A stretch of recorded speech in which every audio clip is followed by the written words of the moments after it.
আমরা অনেকেই এই ভাষণটা সম্পর্কে জানি না। আমরা অনেক ভাষণ নিয়ে এখন গর্ব করি।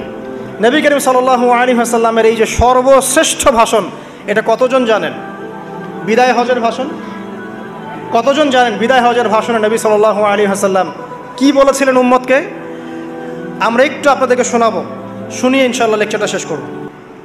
নবী করিম সাল্লাল্লাহু আলাইহি ওয়াসাল্লাম আজকের এই দিনে 31টা বিষয়ে উম্মতকে নির্দেশ দিয়েছেন। 31টা বিষয়, সবগুলো বলার সময় পাওয়া যাবে না, আমি কয়েকটা কথা বলছি। খুব ভালো হতো যদি আমি অ্যারাবিকটা বলার পরে বাংলাটা বলার সময় পেতাম।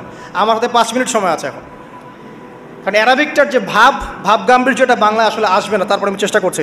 নবী করিম সাল্লাল্লাহু আলাইহি ওয়াসাল্লাম সবার সামনে দাঁড়িয়ে দীর্ঘ 23 বছর অক্লান্ত পরিশ্রম করে দাওয়াতি মিশন কমপ্লিট করার পরে সবাইকে সমবেত করে একটা হজ করলেন। হজ করার পরে তিনি গুরুগম্ভীর কণ্ঠে বলছেন,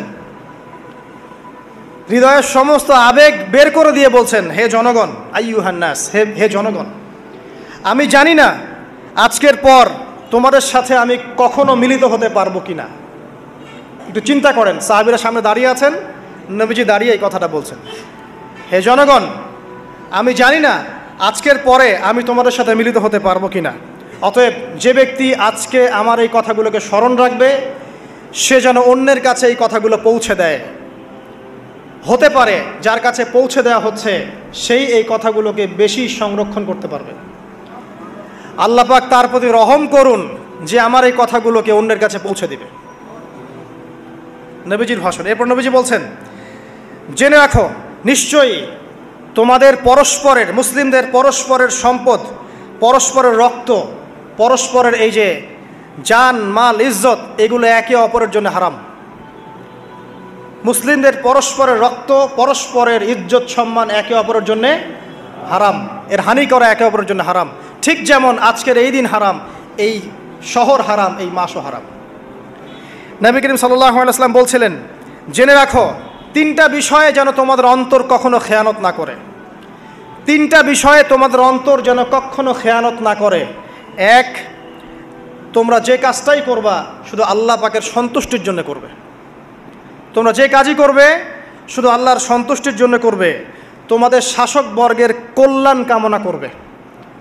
তোমাদের শাসকবর্গের কল্যাণ কামনা করবে। 3 নাম্বার, মুসলিমদের জামাতকে আঁকড়ে ধরে রাখবে। মুসলিমদের ইউনাইটেড কমিউনিটিকে আঁকড়ে ধরে থাকবে। এই 3টা বিষয় পালনের ক্ষেত্রে তোমাদের অন্তর যেন খেয়ানত না করে। এদিন সূর্য ঢলে যাওয়ার পরে নবী সাল্লাল্লাহু আলাইহি ওয়াসাল্লাম আরও বললেন, শুনে রাখো হে মানব জাতি, এটা ভালো করে শোনেন, শুনে রাখো হে মানব জাতি, নিশ্চয়ই আমি মুহাম্মদ সাল্লাল্লাহু আলাইহি ওয়াসাল্লাম জাহেলি যুগের যত কুপ্রথা আছে সমস্ত কুপ্রথাকে আমার পায়ের তলে পিষ্ট করে গেলাম। জাহেলি যুগে কী ছিল ভাই?